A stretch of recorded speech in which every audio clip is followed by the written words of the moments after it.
ಪುರಸಭೆ ಕಚೇರಿ ಮೊಮ್ಮಕ್ಕಳು ಹೋರಾಟ ಹಮ್ಮಿಕೊಂಡಿದ್ರೆ ಇವತ್ತು ಹೋರಾಟ ವಿಚಾರ ಏನಂತಂದ್ರೆ ಸಮರ್ಪಕವಾಗಿ ರೈತರಿಗೆ ಒಂದು ಕೆಲಸಗಳು ಆಗ್ತಾ ಇಲ್ಲ.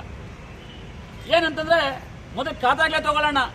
ಒಬ್ಬ ರೈತ ಹಳ್ಳಿಯಲ್ಲಿ ಹುಟ್ಟಿದ ಒಬ್ಬ ರೈತ ಇಲ್ಲಿ ರಿಜಿಸ್ಟರ್ ಮಾಡ್ಕೊಳ್ತಾನೆ, ಸೈಟನ್ನ ರಿಜಿಸ್ಟರ್ ಮಾಡ್ಕೊಂಡು 50,000 ಲಕ್ಷ 2 ಲಕ್ಷನ ಡಿಡಿ ಕಟ್ಟಿರ್ತಾನ ಸರ್ಕಾರಕ್ಕೆ. ಇಲ್ಲಿ ಬಂದ್ರೆ ಖಾತಾ ಮಾಡೋದಿಲ್ಲ, ಇಲ್ಲಿ ಪೆಂಡಿಂಗ್ ಮಾಡ್ತಾರ. ಪೆಂಡಿಂಗ್ ಮಾಡಿ 1 ವರ್ಷ 6 ತಿಂಗಳ ಅಲ್ದಾಡಿಸಿ ಅದನ್ನೇನ್ ಮಾಡ್ತಾರ ಅಂತಂದ್ರೆ ಆ ಫೈಲ್ ಕೊಡ್ದಾಬಿಟ್ಟು ನಾನು ಫೈಲ್ ಕೊಟ್ಟಿದ್ದು ಹೇಳ್ತಾರೆ. 23, 24 ಅಂತೇಳಿ ಆ ಡಿಸ್ಪ್ಲೇಲಿ ಅವ್ರಿಗೆ ಖಾತಾ ಆಗಿದೆ, ಅದು ರಿಜಿಸ್ಟರ್ ಆಗಿರ್ತದೆ, ಅವಾಗ ಅವ್ರು ಖಾತಾ ಮಾಡೋದಿಲ್ಲ. ಮತ್ತೆ 25, 26 ಮತ್ತೆ ಇನ್ನೊಂದ್ಸಲ ಅವ್ರಿಗೆ ಟ್ಯಾಕ್ಸ್ ಕಟ್ ಅಂತ ಹೇಳ್ತಾರೆ. ಡಬಲ್ ಟ್ಯಾಕ್ಸ್ ಕಟ್ಸ್ಕೊಡ್ತಾರ. ಇವ್ರು ಮಾಡೋ ತಪ್ಪಿಗೆ ಸಾಮಾನ್ಯ ಜನ ಅಲ್ದಾಡ್ಸಂತ ಕೆಲಸ ಮಾಡ್ತಾರೆ. ಮತ್ತೆ ಇನ್ನೊಂದು ಏನಾಗ್ಬಿಟ್ಟಿದೆ ಅಂದ್ರೆ ಈ ಕಚೇರಿಯಲ್ಲಿ ಪೂರ್ವದಲ್ಲಿ ಯಾರ ಈ ಸತ್ ಖಾತಾ ಮಾಡಿಸಿದ್ದಾರೆ ಅವ್ರು ಈಗ ಏನಾದ್ರು ಮತ್ತೆ ಖಾತಾ ಕಟ್ಟಕ್ಕೆ ಬಂದ್ರೆ ನೀವು ರಿಸಿಪ್ಟ್ ತಗೊಮ್ಮ. ಯಾಕೆ ಕಂದಾಯ ಕಟ್ಟಿದ ನಿಮ್ಮ ಹತ್ರ ರಿಸಿಪ್ಟ್ ಇಲ್ಲ. ಮತ್ತೆ 10 ವರ್ಷದ ನೀವು ಖಾತಾ ನೀವು ಕಂದಾಯ ಕಟ್ಬೇಕಂತ ಇಲ್ಲಿ ಕಟ್ಬೇಕಾಗುತ್ತೆ ರೈತರು ಹೇಳ್ತೀನಿ. ಹಿಂದ್ಗಡೆ ಕಟ್ಟಿದ ರಿಸಿಪ್ಟ್ ನಿಮ್ಮ ಬುಕ್ಕಲ್ಲಿ ಎಂಟ್ರಿಲ್ಲ ಅಂದ್ಮೇಲೆ ಯಾರೋ ರೈತನ ಮತ್ತೊಬ್ಬ ಕಳೆದಾಕಿರ್ತಾರ, ಅದನ್ನ ಮತ್ತೆ 10 ವರ್ಷದ ಕಟ್ಟಂತ ಹೇಳ್ತಾರ. ಸರಿ, ನಾನು ನ್ಯಾಯ ಹೇಳ್ತೀನಿ. ನಿಮ್ಮ ಡಿಮಾಂಡ್ ಬುಕ್ಕಲ್ಲಿ ಯಾಕೆ ರಿಜಿಸ್ಟರ್ ಇಲ್ಲ? ಅಕ್ರಮ ಖಾತೆ ಆಗಿರ್ತಾವೆ, ಇದನ್ನೆಲ್ಲ ತನಿಖೆ ಮಾಡ್ಬೇಕು. ಅಕ್ರಮ ಖಾತೆಗಳು ಮತ್ತೆ ಅವ್ರಿಗೆ ಕೆಲವ್ರಿಗೆ ಏನಾದ್ರು ರಿಜಿಸ್ಟರ್ ಆಗಿರೋಕ್ಕೆ ಖಾತಾ ಮಾಡಲ್ಲ ಅಂದ್ಮೇಲೆ ಅಕ್ರಮ ಖಾತೆಗಳಿಗೆ ಹೆಂಗೆ ಖಾತಾ ಮಾಡ್ತೀವಿ ನೀವು? ಇದನ್ನ ತನಿಖೆ ಆಗ್ಬೇಕಾಗುತ್ತೆ. ಬಂಗಾರಪೇಟೆಯಲ್ಲಿ ಬಹಳಷ್ಟು ಅಕ್ರಮ ಖಾತೆಗಳಾಗಿದ್ದಾವೆ, ಅದನ್ನ ತನಿಖೆ ಮಾಡಿ ಹಿಂದ್ಗಡೆ ಯಾರು ಮಾಡಿದರೆ ಅವ್ರ ಮೇಲೆ ಕಾನೂನು ಕ್ರಮ ಜರುಗಿಸಬೇಕಾಗುತ್ತೆ. ಆಮೇಲೆ ಕೆರೆ ಕುಂಟೆಗಳನ್ನ ಏನಿವತ್ತು ರಾಜಕಾರಣಿಗೆ ಒತ್ತುವರಿ ಆಗಿರ್ಬೋದು, ಕೆರೆ ಒತ್ತುವರಿ ಆಗಿರ್ಬೋದು, ಮತ್ತೆ ಗೌರ್ಮೆಂಟ್ ಕಮಿಷನರ್ಬೋದು, ಇವ್ರನ್ನೆಲ್ಲ ಕೂಡಲೇ ತನಿಖೆ ಮಾಡಿ ಯಾರು ಇದರಲ್ಲಿ ಭಾಗಿಯಾಗಿದ್ದಾರೆ ಹಿಂದ್ಗಡೆ ಅಧಿಕಾರಿಗಳು ಅವ್ರನ್ನೆಲ್ಲ ಸಸ್ಪೆಂಡ್ ಮಾಡಬೇಕಾಗುತ್ತೆ ಮೂಲವಾಗಿ.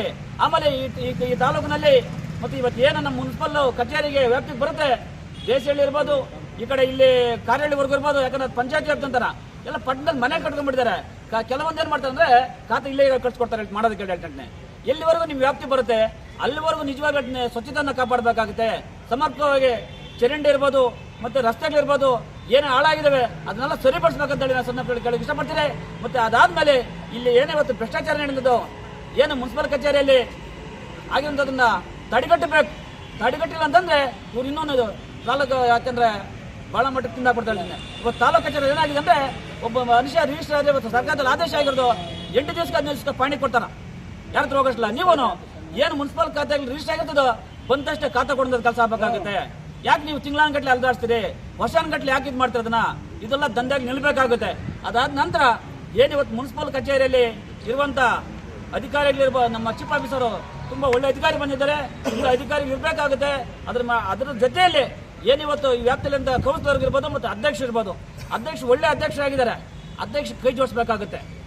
ಕೌನ್ಸಿಲರ್ ಇದ್ದಾರೆ, ಆ ವಾರ್ಡಲ್ಲಿ ಕೆಲಸ ಮಾಡಿ ಕೆಳಗೂ ಬಿಡ್ಬೇಕಾಗ ಸಂಪರ್ಕವಾಗಿ ಹೇಳ್ತೀನಿ.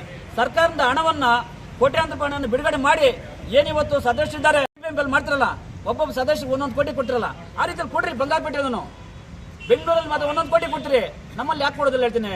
ನಮ್ಮಲ್ಲಿರುವಂತ ಸದಸ್ಯರಿಗೂ 1 ಕೋಟಿ 50 ಲಕ್ಷ ಕೊಟ್ಟು ಆ ವಾರ್ಡ್ಗಳಲ್ಲಿ ಅಭಿವೃದ್ಧಿ ಮಾಡಿದ ಕೆಲಸ ಆಗಬೇಕಾಗುತ್ತೆ.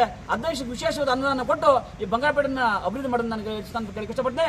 ಅದಾದ ನಂತರ ನೀವೇನಾದ್ರೂ ಮಾಡಿಲ್ಲ ಅಂತಂದ್ರೆ ಸರ್ಕಾರದ ವಿಚಾರದಲ್ಲಿ ದೊಡ್ಡ ಮಾಡ್ಕೊಂಡು ಹೋರಾಟ ಮಾಡಬೇಕಾಗುತ್ತೆ. ಯಾಕಂತಂದ್ರೆ ಇಲ್ಲಿ ಬರೋದಿಲ್ಲ. ಯಾಕಂದ್ರೆ ನಾವು ಯಾಕೆ ಈ ಮಾತನ್ನು ಕೇಳ್ತೀರಿ ಅಂತಂದ್ರೆ ಇವತ್ತು ಟ್ಯಾಕ್ಸ್ ಬಹಳಷ್ಟು ಟ್ಯಾಕ್ಸ್ ಕಟ್ತೀರಿ. ಇಲ್ಲಿ ನೀರಿನ ಟ್ಯಾಕ್ಸ್ ಇರ್ಬೋದು, ಮತ್ತು ಏನೇ ಒಂದು ಇಲ್ಲಿ ವರ್ಷಕ್ಕೆ ಒಂದು ಮನೆಗೆ 20,000, 30,000, 50,000 ಒಬ್ಬ ಮನುಷ್ಯ ಅವ್ನು ಕೂಲಿ ಮಾಡ್ತಾನೆ, ನಾಳೆ ಮಾಡ್ತಾನೆ ಗೊತ್ತಿಲ್ಲ. ಟ್ಯಾಕ್ಸ್ಗಳು ಕೋಟ್ಯಾಂತರ ರೂಪಾಯಿ ಕಲೆಕ್ಟ್ ಆಗುತ್ತೆ. ಕಲೆಕ್ಟ್ ಆಗೋದನ್ನ ಮೂಲಭೂತವಾಗಿ ಎಲ್ಲಾನು ಮಾಡಬೇಕಾಗುತ್ತೆ. ದಯಮಾಡಿ ಮೂಲಭೂತ ಸೌಕರ್ಯಗಳನ್ನು ಒದಗಿಸಿಲ್ಲ ಅಂತಂದ್ರೆ ಅದಾದ ನಂತರ ಏನಿವತ್ತು ಯರಗೋಳ್ ಡ್ಯಾಮ್ ನೀರನ್ನ ಬಂಗಾರಪೇಟೆಗೆ ಬರ್ತಾ ಇದೆ, ಶುದ್ಧೀಕರಣ ಸರಿಯಾಗಿ ಆಗ್ತಾ ಇಲ್ಲ. ಮನೆಗಳಲ್ಲಿ ಏನು ಆ ಚರಂಡಿನ ಬಿಟ್ಟಂಗೆ ಗಲೀಜು ಬರ್ತದೆ, ನೆಲ್ಲಿ ವಾಪಸ್ ಮಾಡಿದ್ರೆ ಟಾಪಲ್ಲಿ ಕಪ್ಪು ಗಲಿ ಆಡ್ತಂತೆ. ಸರಿಯಾದ ರೀತಿಯಲ್ಲಿ ಯಾರು ಇಂಜಿನಿಯರ್ಗಿದ್ದಾರೆ ನಮ್ಮ ಚೀಫ್ ಆಫೀಸರ್ ಮತ್ತು ಅಧ್ಯಕ್ಷರು ಮತ್ತು ಸದಸ್ಯರು ಸೇರಿ ಒಂದು ಸಭೆ ಮಾಡಿ ಆ ಸಭೆನಾಗ ಅವ್ರನ್ನ ಕರೆಸಿ ತೀರ್ಮಾನವನ್ನು ತಗೊಂಡು ನೆಟ್ಟಿಗೆ ಅವ್ರೇನ ಸಮೃದ್ಧವಾಗಿ ಅವ್ರನ್ನ ಸಂಸ್ಕರಣಾ ಘಟ್ಟದಲ್ಲಿ ಅವ್ರೇನ ಮಾಡಿಲ್ಲ ಅಂದ್ರೆ ಅಂತವ್ರನ್ನ ತೆಗೆದ್ಬಿಟ್ಟು ಬೇರೆ ಒಳ್ಳೆಯವ್ರನ್ನ ಕೊಟ್ಟು ಸಂಸ್ಕರಣೆ ಮಾಡಿ ಒಳ್ಳೆ ಶುದ್ಧವಾದ ನೀರು ಕೊಡ್ಬೇಕು ಅಂತ ಕೇಳಕ್ಕೆ ಇಷ್ಟಪಡ್ತೀನಿ.